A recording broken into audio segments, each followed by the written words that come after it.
Hello दोस्तों, global affairs में आप सभी का स्वागत है और मैं हूं सलमान। यूनियन कैबिनेट ने अप्रूव किया है one nation one election bill. जी हां, रामनाथ कोविंद कमेटी जिसके लिए कॉन्स्टिट्यूट की गई थी वन नेशन वन इलेक्शन के लिए, उन्होंने अपनी रिपोर्ट सबमिट कर दी है। इस रिपोर्ट को पढ़ने के बाद यूनियन कैबिनेट ने इस बिल को अप्रूव कर दिया है, जो कि संभवतः इसी सेशन में प्रस्तुत किया जा सकेगा। One nation one election promote करता है one nation across the country, यानी कि पार्लियामेंट्री इलेक्शंस और स्टेट लेजिस्लेचर के एक ही समय इलेक्शन होंगे और बार बार इलेक्शन से आज़ादी मिलेगी। इससे अननेसेसरी खर्चे भी बचेंगे और टाइम भी बचेगा। इस पर बहुत समय से बहस चल रही थी और प्राइम मिनिस्टर मोदी जी का विजन था कि जल्द से जल्द हमारे यहाँ वन नेशन वन इलेक्शन का ही कॉन्सेप्ट परमानेंट हो और इससे वोटर्स को भी बार बार इलेक्शन में लड़ने की से निजात मिलेगी। वन नेशन वन इलेक्शन को लेकर कई स्टेक होल्डर से चर्चा की गई और ऐसा बताया गया कि यदि one nation one election implement होता है तो इससे जीडीपी में उछाल आएगा, अराउंड 1 to 2% तक जीडीपी में ग्रोथ होगा और इससे इकोनॉमिक एक्टिविटी में भी बूस्ट आएगा और बार बार के इलेक्शन के झंझट से भी मुक्ति मिलेगी। वन नेशन वन इलेक्शन एक समय भारत में होता था, लगभग 1967 तक वन नेशन वन इलेक्शन ही होता रहा, लेकिन तब जब सरकार टूटने लगी और समय से पहले गिरने लगी, उसके बाद से ये रिदम टूट गया और तब हर साल इलेक्शंस होने लगे।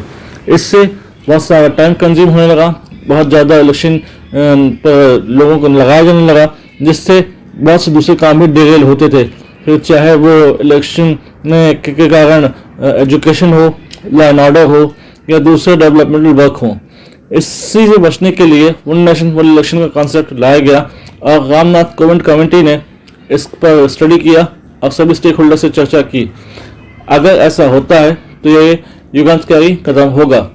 अभी अगर इस सेशन में ये बिल टेबल कर दिया जाता है तो हो सकता है कि जेपीसी को ये जाए और जॉइंट पार्लियामेंट्री कमेटी इसको स्टडी करे और दूसरे स्टेक होल्डर से चर्चा करे और फिर अपना कोई मत दे। हमारे यहाँ एक डिटेल सिस्टम है, कोई बिल इम्पॉर्टेंट अगर है तो वो जेपीसी में जाता है, इस पर सभी पार्टीज के लोग चर्चा करते हैं और अपना एक एक्सपर्ट व्यू देते हैं, जिससे एक इंसाइट मिलता है गवर्नमेंट को फर्दर कुछ रेक्टिफाई करने के लिए और अगर बिल में कुछ सुधार की जरूरत है तो भी करने के लिए। अगर ऐसा हो जाता है तो फिर ये जो बीजेपी गवर्नमेंट का सपना था कि वन नेशन इलेक्शन हो तो ये भी पूरा हो जाएगा, जैसे कि उन्होंने राम मंदिर और जम्मू कश्मीर में 370 हटाकर किया। इसके लिए बीजेपी अवेयरनेस कैंपेन चलाएगी अक्रॉस द कंट्री कि क्या है फायदे वन नेशन वन इलेक्शन के। चर्चा ये भी है कि क्या वन नेशन वन इलेक्शन में लोकल बॉडीज के इलेक्शन भी आएंगे, यानी कि क्या अर्बन लोकल बॉडीज और पंचायतों के इलेक्शन भी इन्हीं के साथ होंगे। तो इस पर अभी सरकार मान है।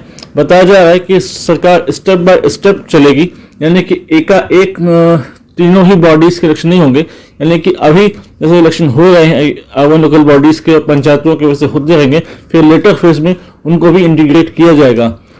अभी ये क्लियर नहीं है कि ये 2029 से शुरू होगा या 2034 से शुरू होगा।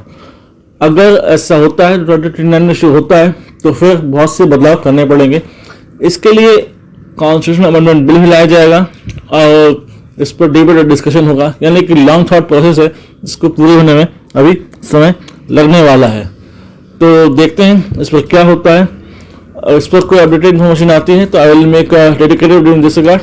Thanks for watching. जय हिंद, जय भारत। डू सब्सक्राइब चैनल, बहुत मेहनत लगती है वीडियो बनाने में। Thank you. जय हिंद।